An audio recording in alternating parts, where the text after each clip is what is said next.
Queridos irmãos, queridas irmãs, então esse vídeo é 322, Livro dos Médiuns, capítulo 29, das sociedades propriamente ditas, sequência, né?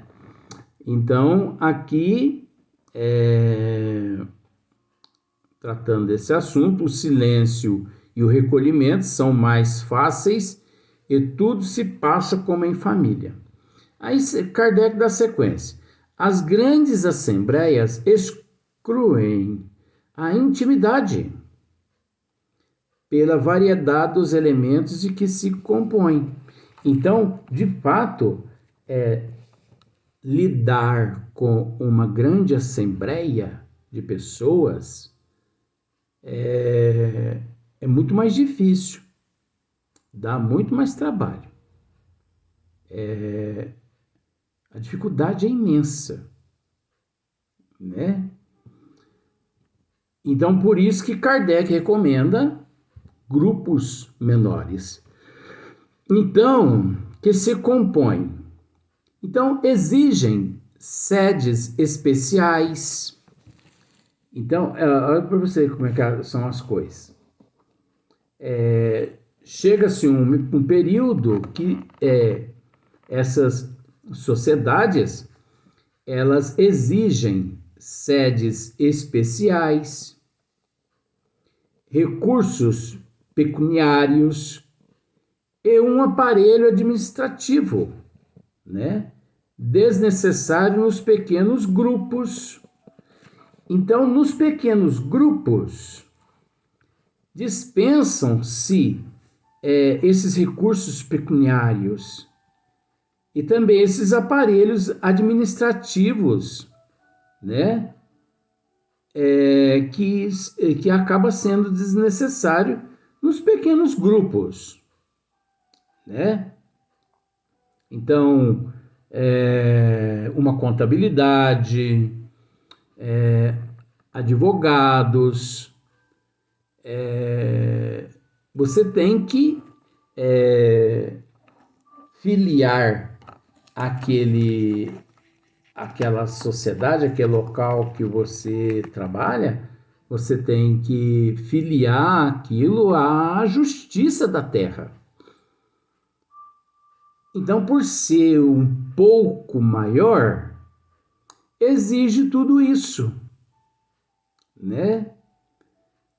Agora, por ser menor, não há tanta necessidade. Mesmo assim, é de extrema importância dizer que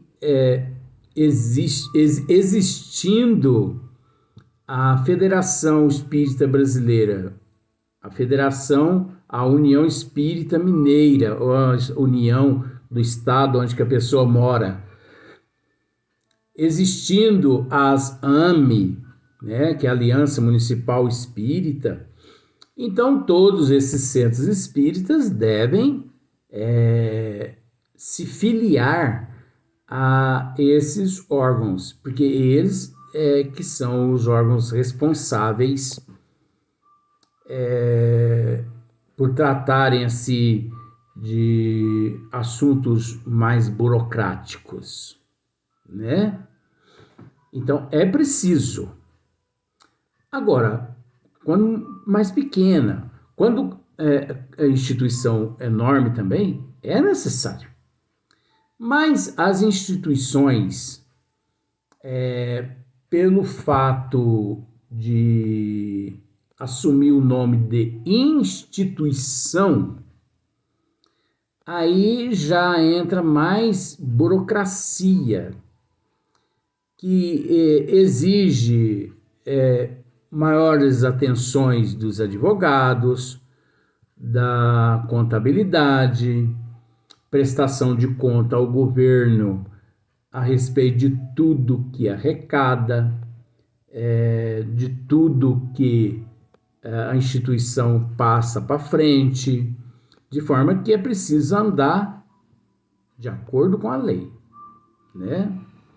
A divergência dos caracteres, das ideias, das opiniões, aí se desenha melhor e oferece aos espíritos perturbadores mais facilidade para semearem a discórdia.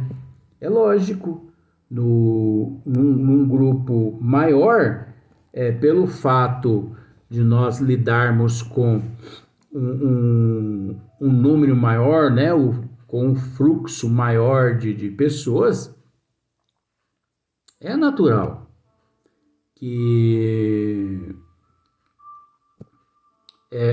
seria a mesma coisa, por exemplo, assim, na sua casa você tem 1, 2 cachorrinhos só, mas vai a um canil para você ver o que acontece. Lá tem 100, 200 cães. Mas o que você quer dizer com isso, Luiz? Você pode ter ali 2 cães, né? Próximo a você. É mais fácil você lidar com 1, 2 cães do que lidar com 100, 200 cães. Então, quanto maior o grupo, quanto maior a sociedade, quanto maior o centro espírita, mais burocracia, mais ataque das trevas, mais discórdia, mais desunião, mais maledicência. O que é maledicência? Maledicência são aquelas pessoas que possuem a língua despregada na boca. Então elas bate para tudo quanto é lado. Mas nós temos que entender que não é a língua que é despregada na boca, e sim os pensamentos da pessoa, que são todos pensamentos distorcidos, né?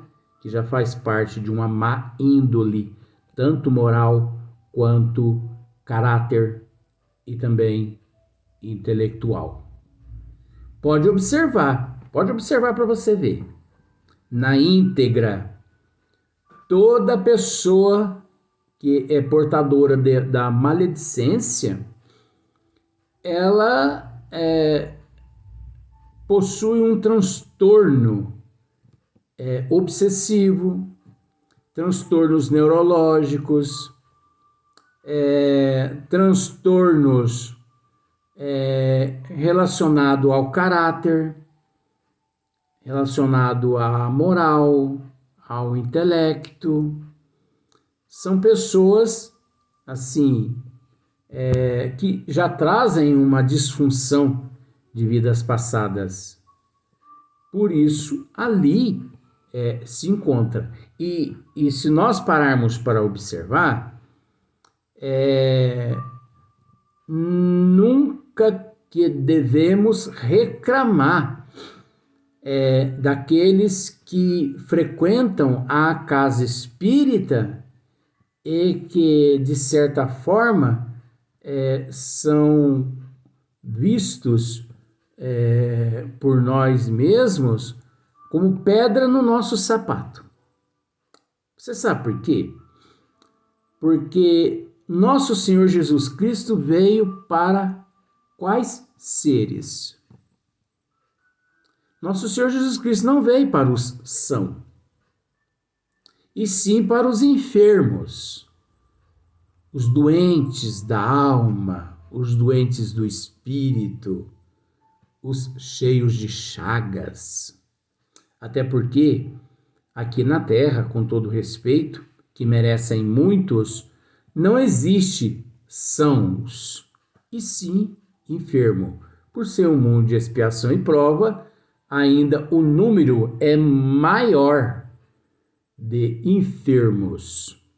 Por exemplo, por que existem os médicos aqui na Terra? Porque existem os doentes. Porque existem os enfermos. Porque existem as farmácias homeopática, holopática, as farmácias de floral. Por que existe? Ora, porque ainda Existem os consumidores aqui dessas substâncias. E quais são esses os consumidores? Os doentes, né? Tanto físicos quanto psíquicos, né? Da alma, da mente.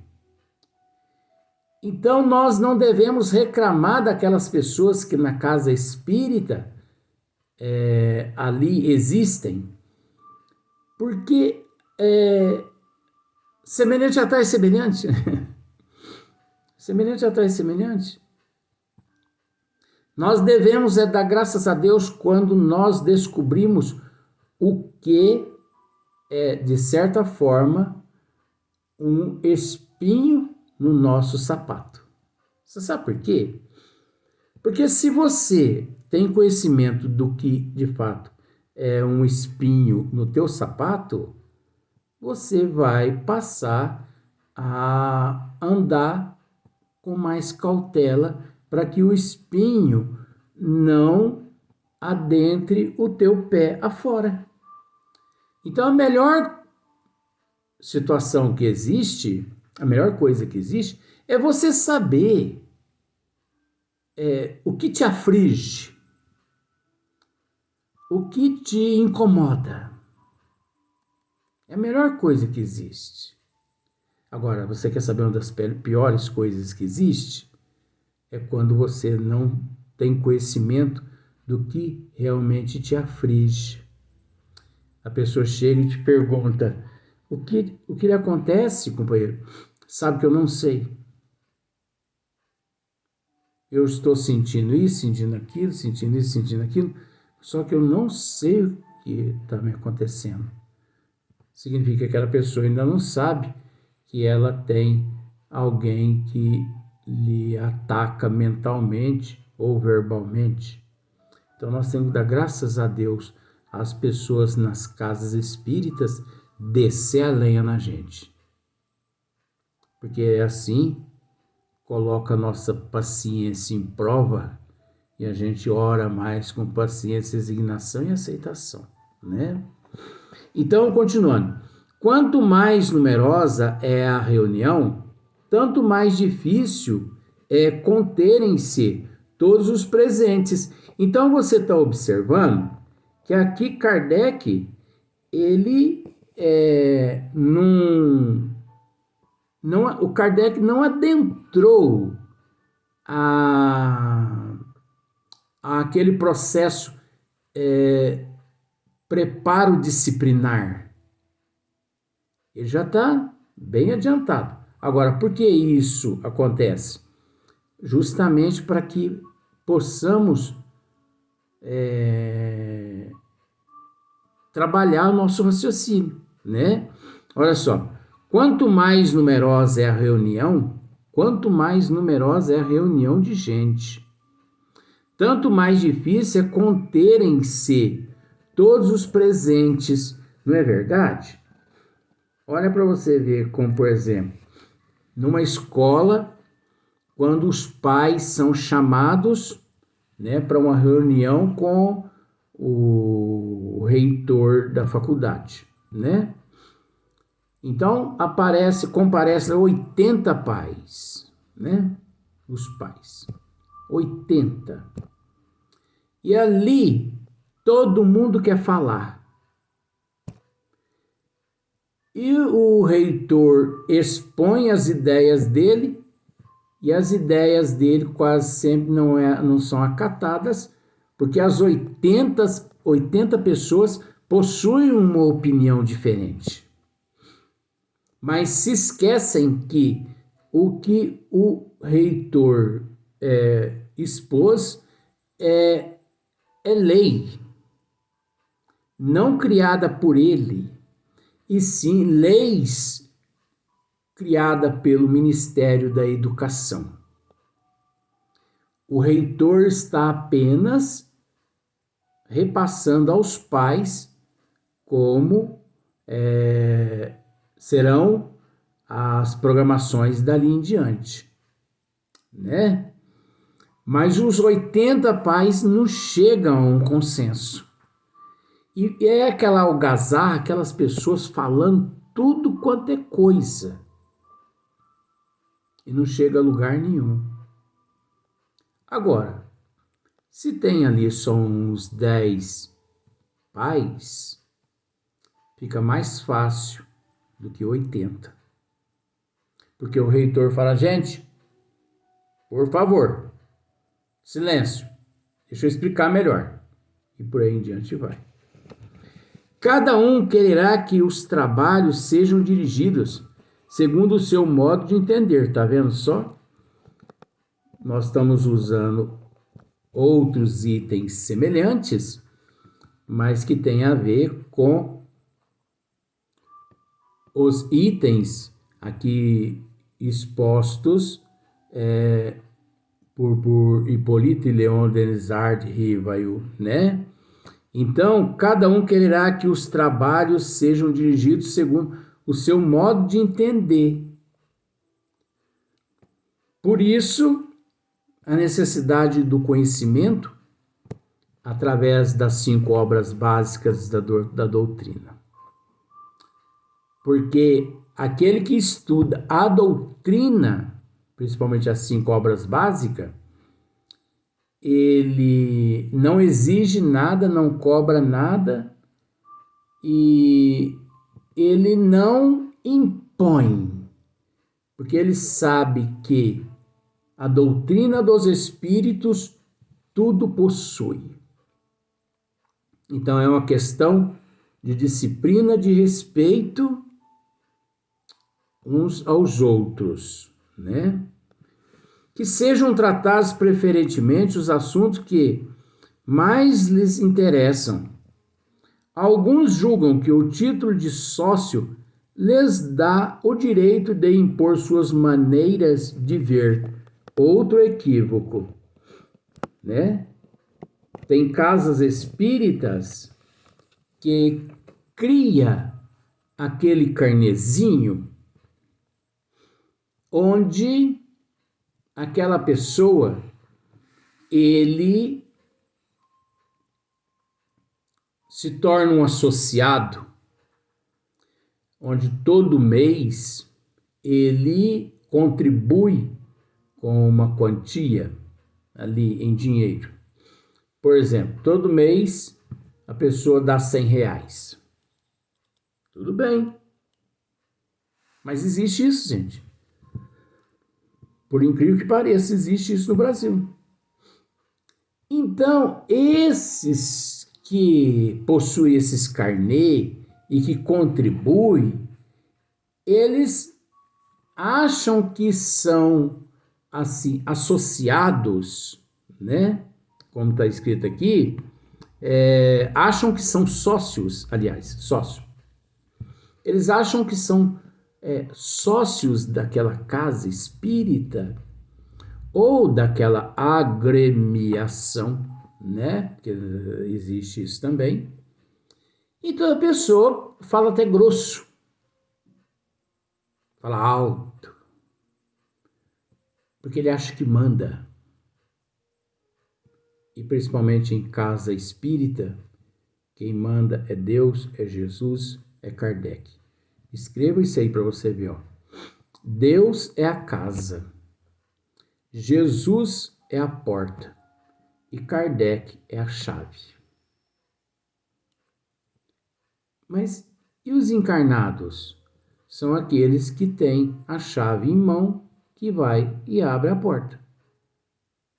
Porque precisa de um para poder abrir ali, né? Uma sanetinha ali. Mas se você não puder, outro pode. Então você observa que todo mundo pode abrir a porta com a chave. Mas ninguém pode substituir a chave. Todo mundo pode ser substituído para abrir a porta. Mas ninguém pode substituir a chave. Fazer o trabalho da chave. Por exemplo, não precisa dessa chave aqui, não.